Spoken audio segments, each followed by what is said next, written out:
Alright, so welcome to the first episode of Anonymous NI. The podcast is going to talk about addiction and all the things in and around addiction, trauma, just everything that kind of really gets people into the rooms or into into trouble with substance misuse. Now, one of the things that we would like to mention is that we're going to talk about drugs, but the fact is, all we want to make clear is that alcohol is actually a drug. Whether you need to disassociate the word drug from illegal substances, because it's not always illegal substances that we're going to be talking about. So anyway, my name's Johnny Burr. I'm going to be hosting this today, and I have a guest with me today who is Andy. Oh, hi Andy. You want to introduce yourself? Yes, my name's Andy. Yeah, and I'm part of Anonymous NI podcast, and it's an absolute pleasure to be. It's a bit weird, isn't it, Lord? It's a bit weird. It's out of our comfort zone to be sitting here with cameras and lights and stuff like that, but I'm really looking forward to it. If we can get an podcast going, this is the idea. We're getting an podcast going, which reaches one person who struggles with addiction, mental health. If they reach out and we help them, mission accomplished in my opinion, you know.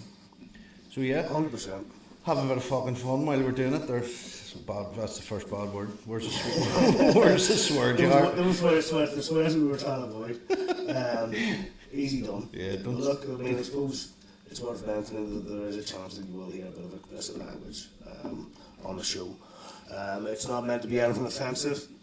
It's just how people talk, to be honest with you, isn't it? It's just who we are. I think it's probably important to mention, I can only speak for myself. I'm an addict. Yeah, I was in active addiction for many, many years, 20 plus years.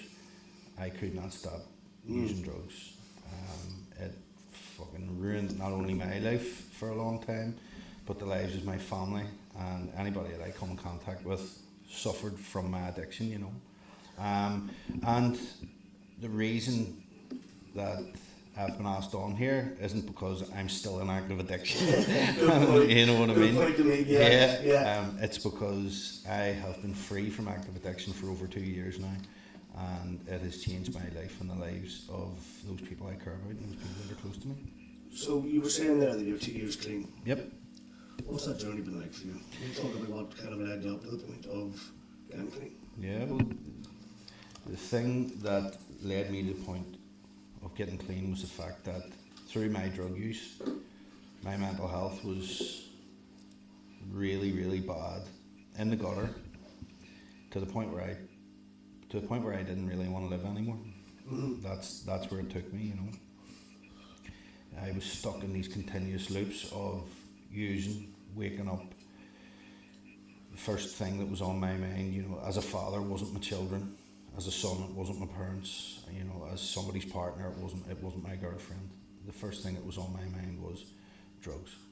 Where am I going to get my fix? You know? And it wasn't because I enjoyed getting high. It wasn't because I enjoyed using drugs. It was because that was the only thing that I knew how to escape from reality. My reality was painful. You know, I'd suffered trauma when I was younger. Obviously, coming up to your teenage years, you make mistakes, things happen. You run about with the wrong crowds and stuff like that, and that just fucking ruined my mental health, my self-confidence, my self-worth. I hated myself. I hated myself more than anybody could ever hate me, you know, and there's plenty of people around who have plenty of reasons to hate me. That's what led me to need to get clean, you know. I had a real need to get clean and stop using drugs, because my reality is that using drugs stopped me from dealing with the actual problem. Stopped me dealing with the trauma, dealing with my mental health, dealing with feelings and emotions that came on a daily basis. I ran away from that stuff for 20 odd years. That's why I use drugs. I use drugs to get away from feelings and emotions. And then I entered a 12-step program,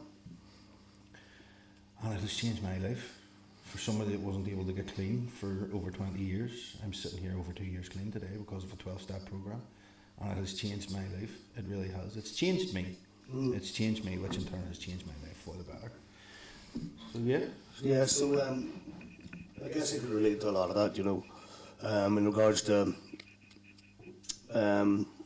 just having years of substance misuse in my life, you know, and trying to think, you know, it's hard to think back the way you used to think, you know. Yeah. I'm coming up to a year clean now, you know, I'm not far off it, and my whole mindset has changed, you know, just how I view life, and, you know, it's easy to see now that what I was doing was running away from emotions. It really was, that's what it was running away from emotions, and, you know, there was trauma in my life, and I never really felt like I fitted in, and, you know, the substance use started while I was young, and for me, the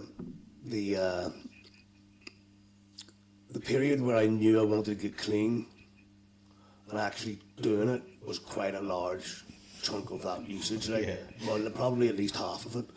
You know, and I think the one thing that the people that I'm looking to try and reach, you know, with this podcast are the people that are sitting there being like, why do I keep doing this to myself? You know, why do I always keep ending up in the same spot? Broke, fell out with people, can't hold on to relationships, things with my family are messed up, you know, all of that crap that comes with it. You know, I'd love to kind of get people to understand that, because I couldn't see, I don't think I could see what it was like to live sober, you know. I never saw it as I was growing up, really. I mean, my family drank, you know, that's what they did for special occasions, any occasion. You know, I never really seen somebody just live sober. You know, I'm not saying that they necessarily had issues with it, but it was all they really did, you know, Yeah. or what I really saw.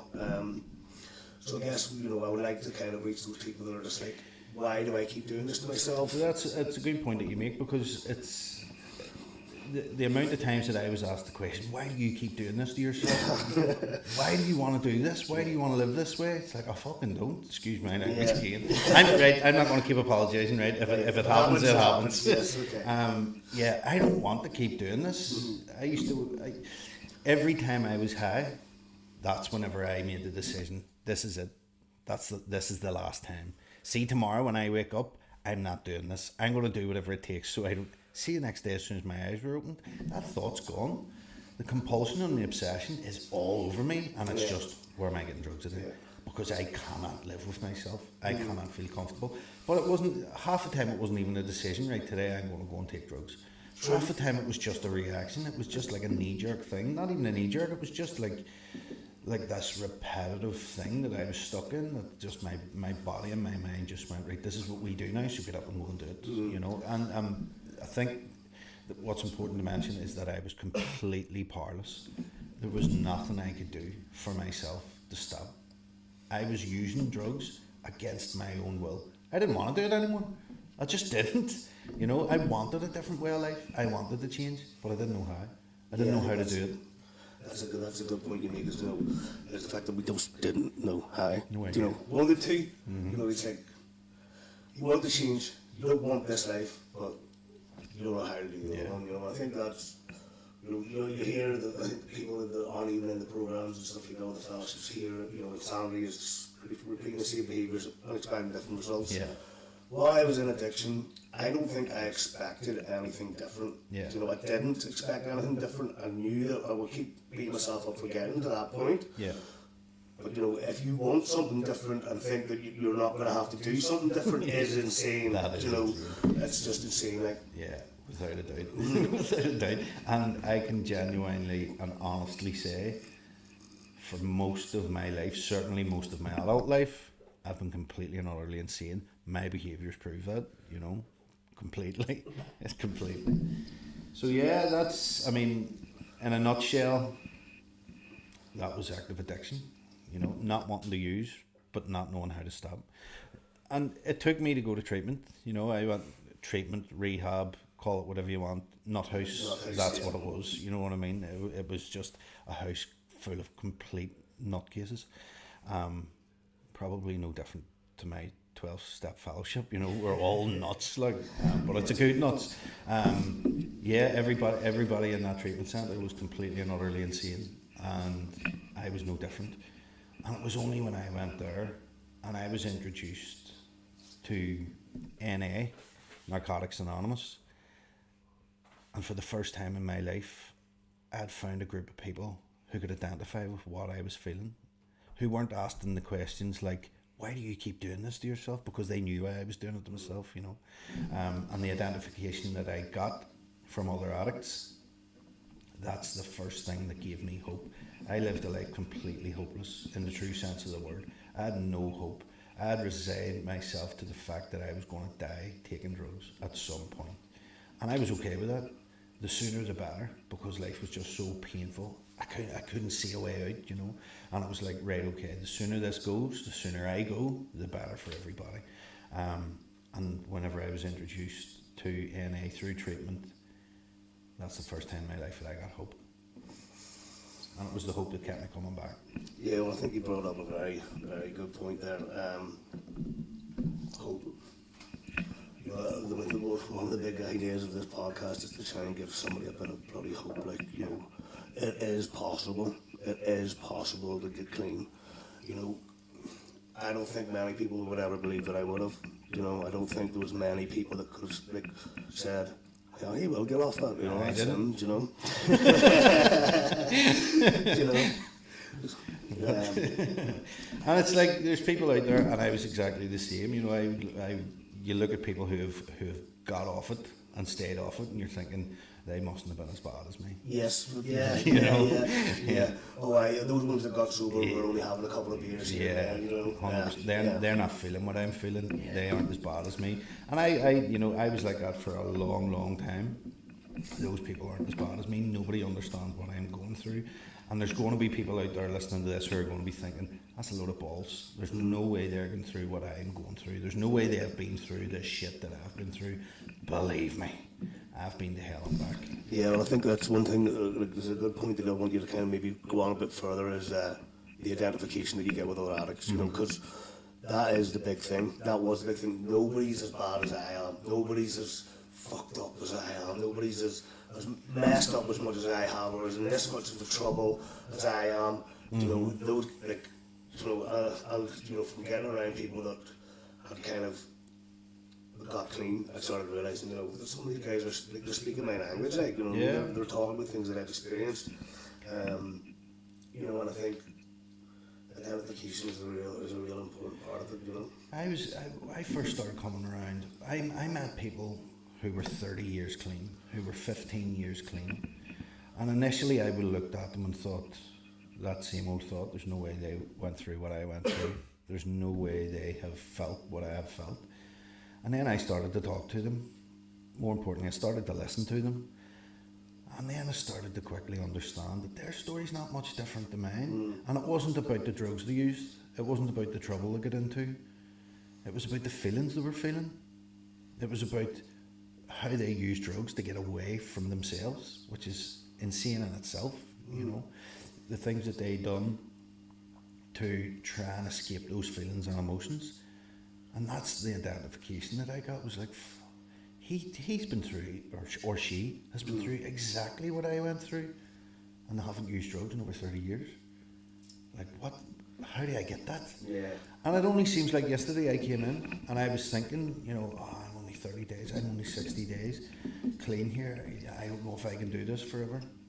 If somebody had said to me at the start, right, see, for the next 2 and a bit years, you can't take drugs and you can't touch alcohol, I would have said absolutely not. That's impossible. It's not going to work. Yeah, and it would have been too much of an unrealistic expectation that I would have put on myself. But that's not what I heard. What I heard was, don't use today. Just for today. Just don't use today. See, no matter what you're going through, no matter what you're feeling, just don't take a drink or don't take a drug today. Yeah, I think Go to bed tonight clean, regardless of how you're feeling, and no matter what, don't pick up. And see, tomorrow, ring me. We'll talk about it, and we'll see if we can do an hour, 24 hours. That was a realistic expectation. I can do that. You know, I can do 24 hours. It may be painful, it may be difficult, but I can push 24 hours. 48's maybe a bit too much. You know what I mean? Yeah. And that's why I try and keep it in the day. And that's what they have done. People who have kept it in the day for 30 years, mental, but it's possible. But it works. It's possible and it works. Yeah, I think that's, you know, You've done that, what, 700 odd times already? Yeah. Yeah. Yeah. Fucks to you. 100%, you know, and I'm proud of myself. You should be, I man. am You proud should of be. myself because for a long time, as I say, I lived without hope and I couldn't get a day, you know, and I was sitting yesterday and I was looking through a WhatsApp chat of a friend of mine. We're looking for something completely unrelated, and I came across a video of myself just over 3 years ago, Right. standing in my kitchen, smoking a bucket, right? And initially it was like, look at how skinny I am. I do not look well at all. Yeah. And it was just that physical appearance. That's the thing that shocked me the most, you know. And I sent it out to a couple of addicts, just a couple of friends, and was like, I didn't get it. no, and I was like, I don't want to fucking trigger you. That's there's a few didn't get it, you know. A few of the more stable addicts. Oh, right, okay. But and one of them came back to me and said, you really don't look well. And I was like, I know I don't I? I know I don't I? It's full on Northern Irish, isn't it? Didn't it? I did, but you do, don't you? You don't look well. You don't look well. And as I said, yeah, I really don't. And he says, it's the pain in your eyes I can see. Nobody else could see that, only another addict. Yeah. Like, he could, now in the video I was laughing and joking and all that, he could see how sick I pain. was by my eyes. Yeah. He could see the pain in my eyes. And then I looked and it was like, yeah, I was very sick, you know. I was in trouble. At that stage I was in a lot of trouble with myself, you know. And you're saying this was 3 years ago then? Just over 3 years ago. Yeah. Just over 3 years ago. Brutal. How's the mindset changed from then? You know, It's hard to think back. it's isn't it? hard to try and think back to what my mindset was like at the time, other than that powerlessness, other than that No other choice. completely using against my own will. I remember not wanting to be that way anymore, and there was nothing I could do about it. The difference in my mindset today, I would say I have so much more hope. That's the massive thing that I got, you know. And through this journey over the last sort of 2 and a bit years, I'm so unrecognisable from the person that I used to be. My behaviours are different, first and foremost, because that needs to change. There's no way I can continue to behave the way I was and expect to live a different life. So the behaviours have changed. My attitude towards other people has changed, but I think more importantly, my attitude towards myself. I never ever felt like I deserved anything more than what I was giving myself. Yeah. Today I know I deserve a whole lot more than sitting in a kitchen smoking buckets or doing whatever I'm doing, you know what I mean? So yeah, I think the attitude towards myself, I think I have a whole lot more self-acceptance. I understand that there's good things about me, Yeah. and I also understand that there's bad things about me, but I accept them all just the same. None of that would have been possible without the 12-step program. Yeah. You know, I mean, the man you describe is a different man to who I've met. Yeah, without a You know. doubt. Without a And I doubt. think, you know, you touched on a very important point, you know. I think I used my resentments and my low self-worth to use. Yeah. That was my excuse for using. Without a doubt. Self-pity. This is what you deserve, blah, blah, blah. So you're nothing but a drug addict or whatever. Although this is what drug addicts do. Junkie bastard. And, you know, and yeah, it's just mad to think how. You know, 'cause I tried recovery, you know, back in 2014. I started, I went to rehab then, and got a little bit of clean time, but was never really wanting to work on the resentment side of stuff. I remember the guy Starkey, I think you called him Richard Starkey. Richard Starkey, that's Ringo Starr. Maybe I'm wrong, eh? No, go with it. So what did Ringo tell you? Ringo told me that One of the Beatles. I had to work on my resentments. You know, and I wasn't ready to do that. And later on in the recovery, you know, I could see how those kind of came up and played a big part in it. Like, So tell me this. I have a question for you, right? Alright, okay. You've been around here before. yeah, It didn't work the first time. yeah, Clearly it didn't work the first time because you went back out. Yeah. And you caused a whole load of carnage for yourself again. What's changed? What's the difference between being around that time and being in recovery this time? the big thing for me, the thing that made a different experience was my, what don't know if it's the word, want is the word, but the fact I let myself get vulnerable in front of other people, you know, and that's, even the word vulnerable does my head in. But to approach people, ask for help, take guidance, recognise that I don't know what the fuck I'm doing here. Like that was a key part of it. Was like, I don't have a clue how to live sober. I've never seen it. I've never been experienced it. You know, maybe got 3 months here or whatever. You know, but so, the fact that I was ready to be told what to do and do whatever I was told, and be vulnerable around other people in regards to being like, I'm getting it tight. So do you think the ego was sort of demolished the second time? Yeah, I think it was right the first. Yeah. You know, I really was. And I think, you know, I remember because I wasn't even, I ended up slipping at one point and didn't tell people. Mm-hmm. And see that living lies. I'm convinced that the living lie of addiction is what really makes you overwhelmed. You know, it's the bit that rips your soul out, you know. Guilt and shame, man. Oh, it's terrible. Definitely one of the key things in my recovery is I don't lie. I don't need to lie. Do you know what I mean? I don't. You know, and I heard actually recently that, you know, lying is just trying to manipulate the world. You know, you're just trying to bend it into your own shape. And it's exactly what it is. But, you know, just forever more of a question. Yeah, the ego and the difference. The ego. So, I can relate to that. I went into treatment with my ego through the roof and my self-esteem through the floor. Now those two things shouldn't really go hand in hand, you know. Yeah. For me to have an ego, I should have pretty good self-esteem, but I'm an addict and I'm completely insane. So when my self-esteem goes through the floor, my ego goes through the roof. And that's me trying to play a part of somebody who has self-esteem. yeah. Now, the thing that I found in my experience was that the antidote to ego was humility. Mm-hmm. And there's no better way to get about a humility than through humiliation. I was completely humiliated with myself. I let everybody down. The guilt and the shame was through me. I didn't have all the answers anymore. I wasn't able to play the part of somebody who knew everything anymore, because my actions, my best thinking, Got you where you were. got me in fucking rehab, got me in fucking nut house, you know what I mean? So it's like, I can't even pretend anymore to be somebody who's got their shit together. Yeah. And it was humiliating. And with that humiliation came complete humility.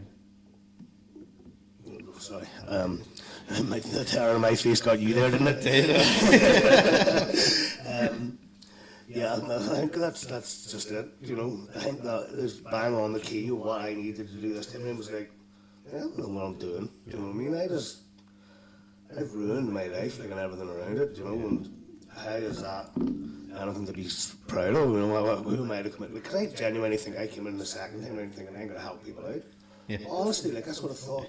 Because I'm 30 days clean here, and, you know, I've done this kind of stuff before. I knew nothing at all, and I was very lucky to just come in with that kind of mentality of, Yep.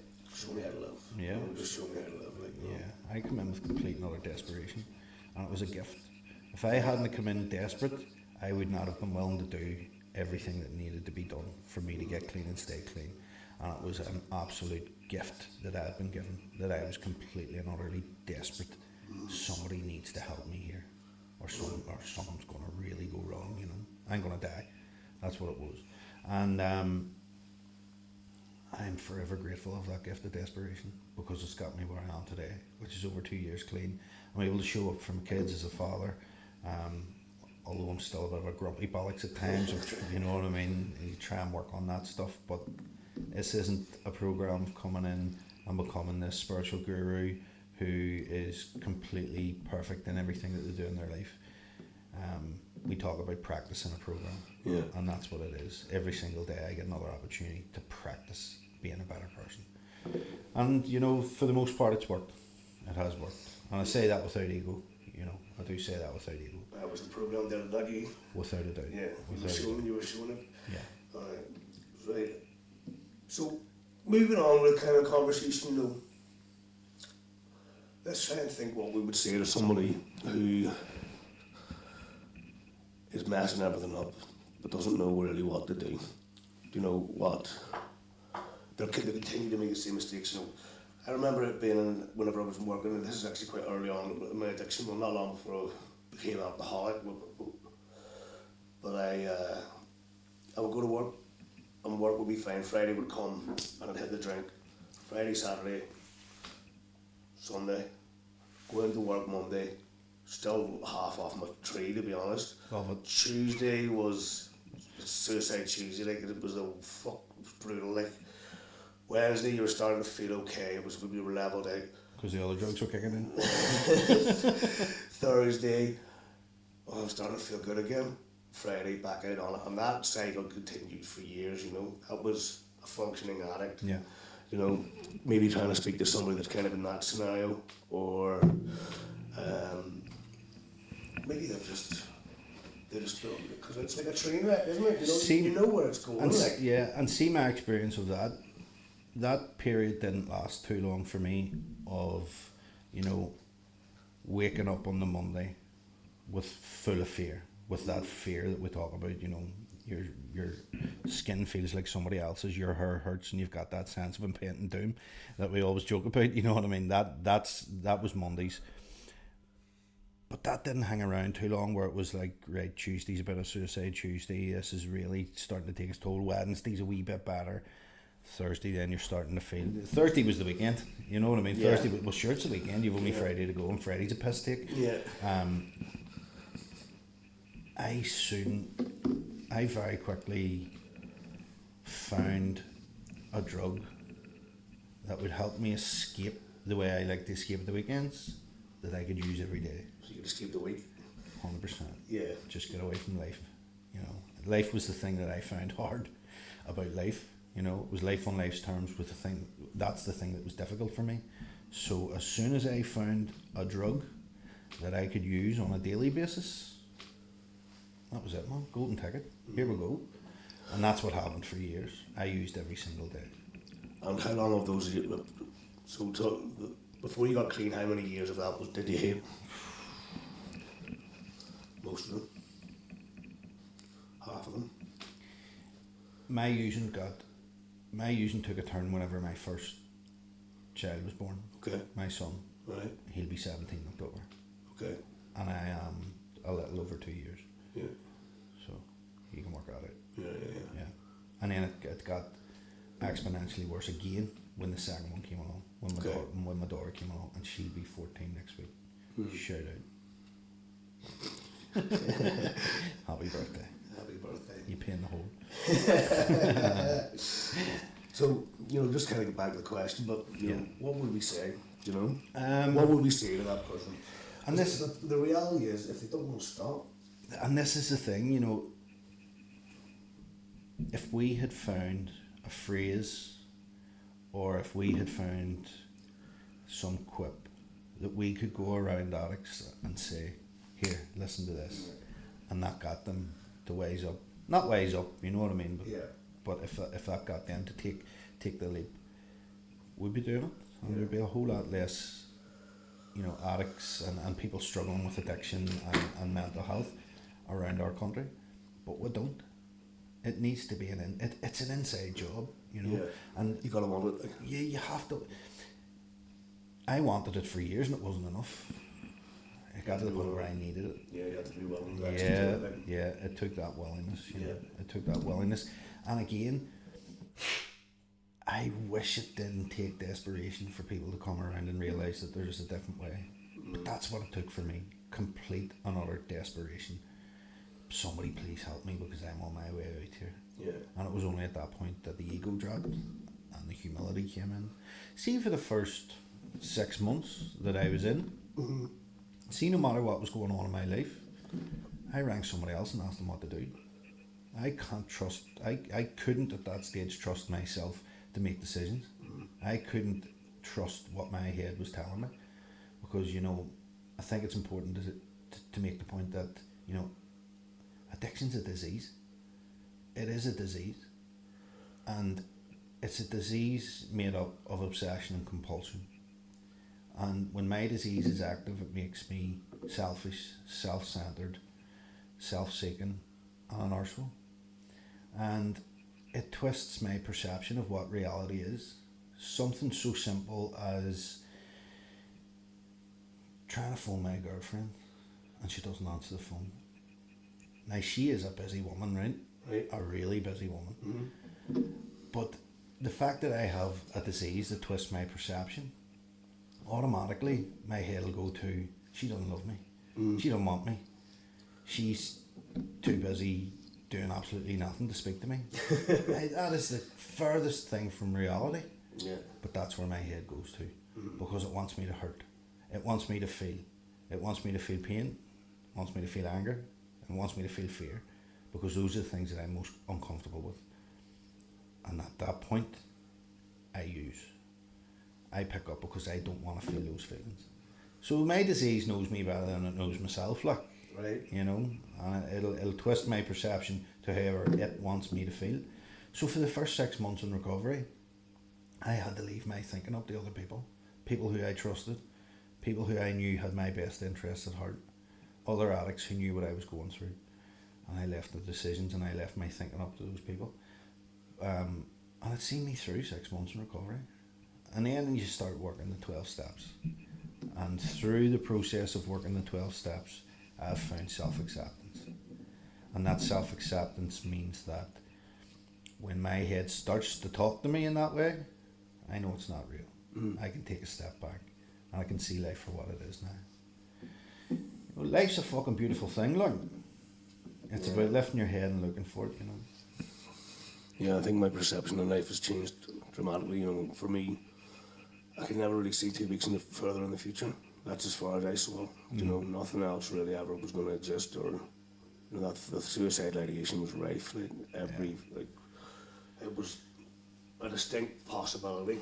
You know, while I was going through all that, and you know, just to be able to see now that a 30-year plan is unbelievable. Like, Yeah. You know, I mean, I would like to hope I could make the next 30 years. Like. Yeah. Whereas that was 30 days, you know. Yeah, that's the before. hope, like. Yeah. That is the hope, you know. You're starting to actually look at your future in a sense of, you know, I can make something of myself. I can make a difference here. As opposed to... Me, I. Yeah, and opposed to death being an easier way out. Yeah. 100%. You know, I guess that's even what kind of brings us to what the podcast is about too. Like, you know, it's like, it's possible for one. You know, that's the big thing that I wanted to kind of push, is that it is possible. And we've got a handful of guests lined up here for the show. You know, with very, very early days. Well, episode 1's as early as it gets, really, isn't it? Yeah.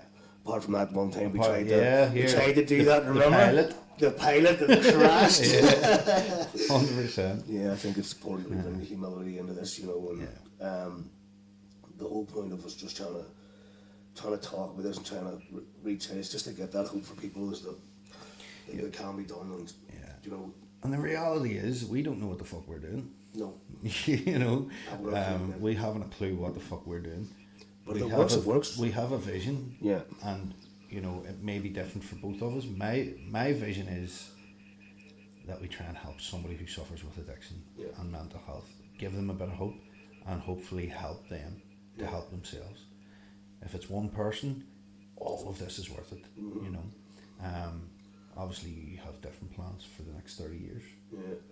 Don't worry about that, it should be okay. So, right on cue after me saying we don't know what the fuck we're doing. Yeah, I know. That's the battery just gone on that one. I mustn't have charged it enough. Oh well.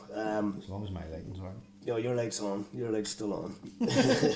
Yeah, well, so that's it. That's it. The podcast, you know, we want to talk about addiction, you know, but there's so much that goes around addiction that's relevant as well, you know, and we want to talk about services that are available too, you know. I think one of the problems is, I remember being thrown out of the house, sleeping in my car and not knowing where to go. Yeah. You know, and if somebody could just open their phone and be like, oh, you know what I mean? Yeah. It would have been a massive help to me, like. For years, I never had that. For years, I used to sit and think, I wish there was somebody who could help me with what I'm going through. Yeah. And you know, little did I know that there's any God's amount of people out there willing to help me. And if you're willing to help yourself. Yeah, well, that's it. Help me help myself. You know, if there's anybody out there who just happens to see this, who happens to relate to what we're talking about, who happens to get the identification with, I'm stuck in continuous loops here that are just fucking killing me. Yeah. You know, I cannot stop using drugs. If there's people out there that have no hope for their future because of addiction, what are we on? TikTok? We're on Facebook. This will be Facebook, but we'll be Facebook, doing TikToks as and well. we're doing TikTok and YouTube those. as well. Right, okay. And then probably more after that. That's what we're after. If you happen to see us on any one of those social media platforms, reach out. Yeah. Reach out. Because there will be there's a phone number attached to it. You can obviously message on Facebook as well. Yeah. And there's actually an email address as well. All attached. They're all they'll all be in the bio of the Anonymous NI Facebook page. Yeah. Alright. Stop fucking about and give us a shout. We'll see at the camera again. Stop fucking about and give us a shout. That could be our catchphrase. Brilliant. Brilliant. And we need a jingle as well. Yeah, well maybe get jingles and all that kind of. Some of that lift music. Oh, I lobby music. Yeah. Well, yeah. I mean, I think we've covered a lot of what we wanted to cover today. Yeah. You know, and what the idea that we had was we're fucking it, we're not. You know, and Yeah. that's all we really wanted to say. Yeah. I mean, we're 36 minutes in, so we've still got another 24 if you want, mate. Let's talk about really important issues like, do you think Oasis will get back together? So here we go. Actually, here's one. Go ahead. Is recovery hard? Is it hard? Yeah. Yeah. It's supposed to be fucking hard. This is how hard it is, right? Right. You've got all the feelings and all the emotions that you fucking hate, and no drugs to run away from it. That may sound daunting. I think it does. Yeah. That's what it takes. But the thing about that is too is that I dealt with active addiction for so long on my own, isolated, stuck in my own head, stuck in a room, not wanting to speak to anybody. The fact that I now deal with all my feelings and all my emotions without the use of drugs, but I have so many people around me to help me through that stuff. Those people are now my crutch that drugs used to be. See, everything I ever wanted to get out of drugs, I've found it by doing this. Everything. Everything I could ever hope and wish for, I've got it through the 12-step program that I do. I mean, I would say recovery is hard, but it's not harder than continuing to use. I'm sure it's not. That's my experience. You know? There's no day in recovery that makes me think I want to kill myself. This program, this recovery makes me want to kill myself.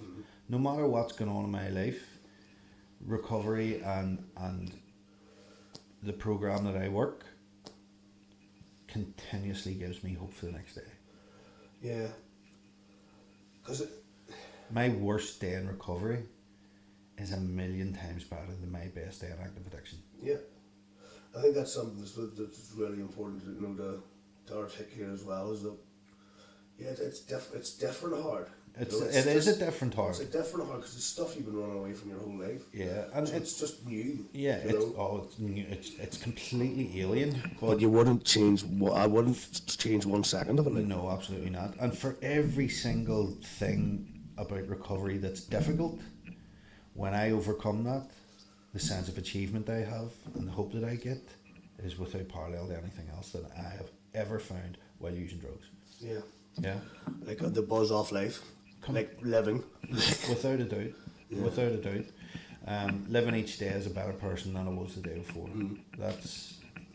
See this cliche shit that you hear us talking about? Yeah. It's like, you know, people are going to listen to it and think they're damn two cheesy bastards. No Yeah. way. But what you need to remember is There's meaning behind it. 100% there's been the behind, but we were two drug addicts Yeah. who had no hope of life, who were lost in hell and had no way of having hope for anything.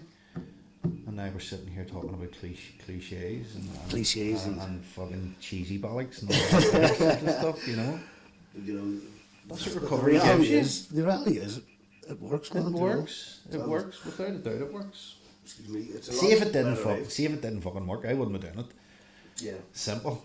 If this stuff didn't work, there is no way I would be leaving my house on a Sunday evening to go down and sit in a room full of other drug addicts and listen to people talk about their problems. Yeah, I've seen you a few times be like, I don't want to be here, but it works. Without a doubt. And there are times where it's like, Yeah. I fucking hate the fact that this is a solution. Yeah. I wish, and it's funny because it's like, if they brought out a pill that cured addiction, you take this tablet and it'll cure your addiction.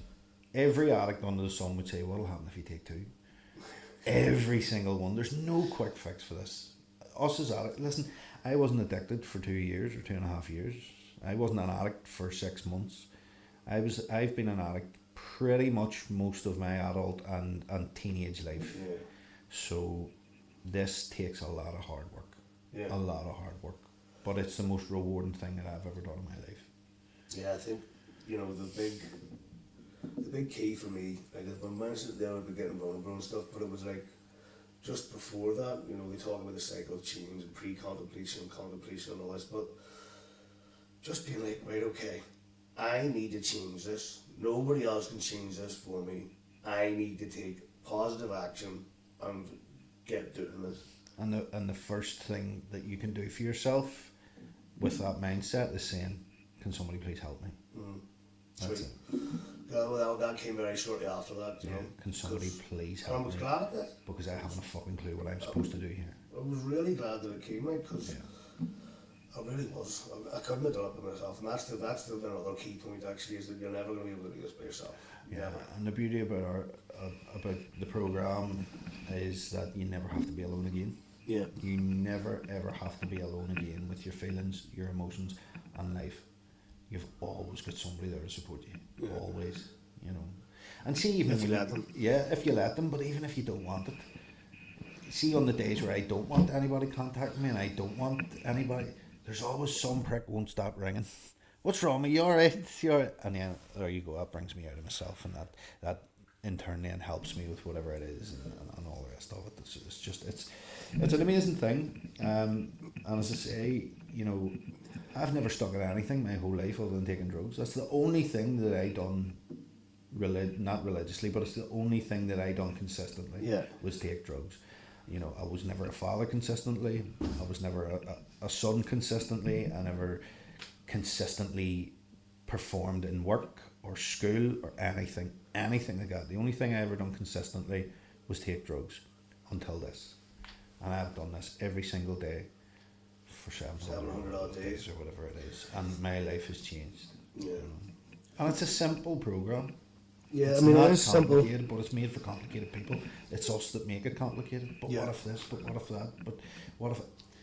Put all the what ifs and the buts down and just do what you're fucking told. Just do what you're told. Yeah. Yeah. You know, you made me think of something there whenever you were talking about people calling you. You know, one thing I even have a tattoo on my arm, you know, I'm fine. I'm fine. Yeah. Mm-hmm. You know, but if you put it the other way around, it's just see me, you know, Yeah. it's a whole fucking thing about, like, it's very much me. Yeah. Being able to say, like, somebody goes, how are you? And you're like, I'm alright. And they go, how are you really? Do you know? And then you're like, well, you know, let me ask, Yeah. you know. I've called you on plenty of occasions. Well, what's the crack? How's the form? Yeah, it's okay. What's okay? You know? Hey, it's not an emotion. Nobody's ever asked me what's okay. Okay is okay, right? Well, Yeah. is it okay good or okay bad? Talk to me here. Yeah. And that's the thing. And people genuinely care. You know, people, for the first time in my life, I have people around me that I can trust who genuinely want the best for me, and I don't have to second guess that. Yeah. You know. Yeah.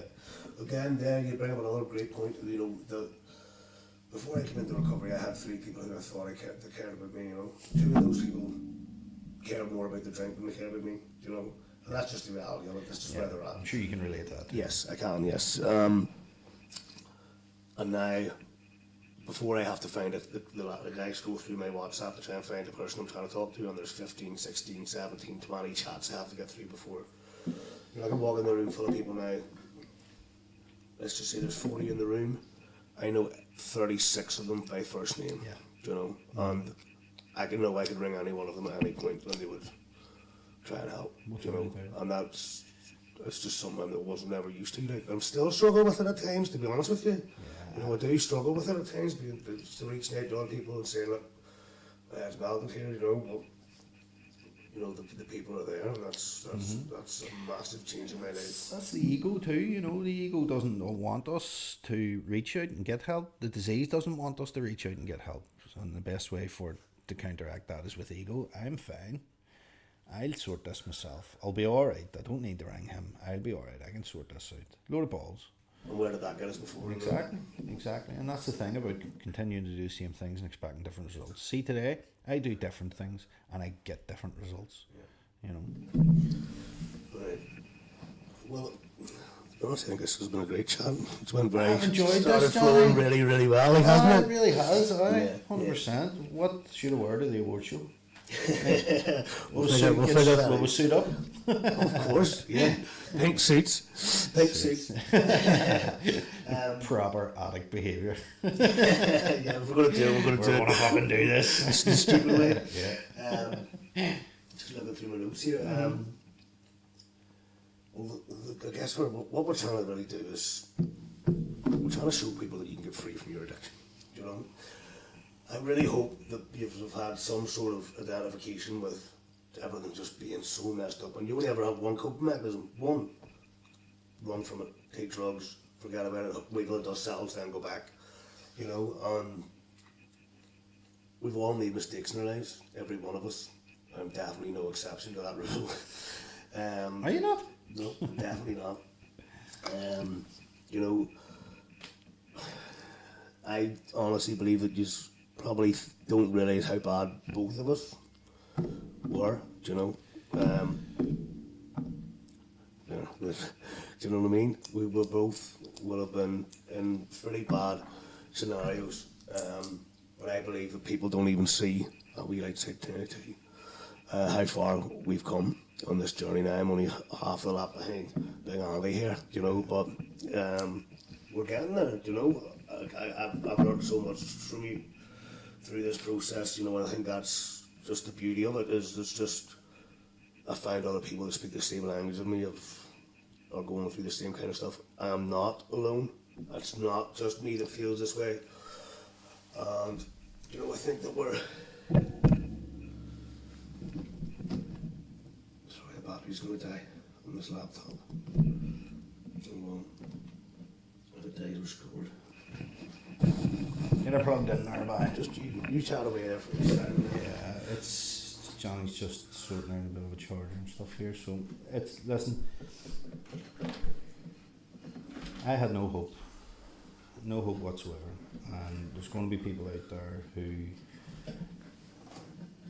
look at the fact that I'm over 2 years free from active addiction, and you're naturally going to think there's no way he's as bad as I was. Maybe not with the drug use, maybe not with the type of drugs that you use and stuff like that. But regardless, it took me to the point where I didn't want to live anymore. That's where it took me. I didn't care, you know, the love I have for my children wasn't enough. The love that I have for the other people in my life, it wasn't enough. It was so painful that I just didn't want to live anymore. I had no gratitude for anything that I had in my life, and I could see no way out. And lo and behold, I've found a way out. I've found freedom from active addiction, and more importantly, I don't want to take drugs anymore, and I have a choice today. I have a choice not to take drugs. That is a life beyond my wildest dreams, because I never thought that I would ever go down that route. And I have.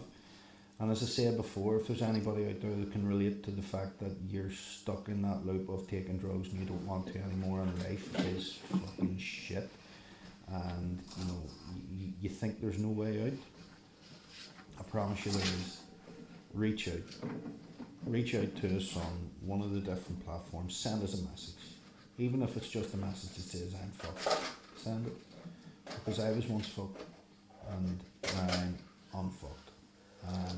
I'm living quite a good life today. I don't have loads of money, I don't have flashy cars, but I have peace of mind and I'm content, and you can have that too, but you need to ask for help. And if you think that what we have is something that you want, reach out and talk to us. Brilliant, Andy. Right. I'm too worried about the battery here on the laptop, so we're going to call it a day there. Look, like Andy said, just reach out to us, give us a shout. Let us know what you thought of the podcast too, as well. Would be really, really good. Yes. Stick comments in and call us fat bastards. Whatever you want. Like and share and all that kind of carry on. All that stuff, yeah. Yeah, look, I'm getting too worried about the battery life in this computer, so I am going to just call it a day there because I don't want to lose that file. It was a creepy chat. Yeah, absolute pleasure. Thank Andy, you so much. thank you very much. Cheers, bro. Cheerio. Cheerio. Thanks again. Cheers. Like, subscribe, etc.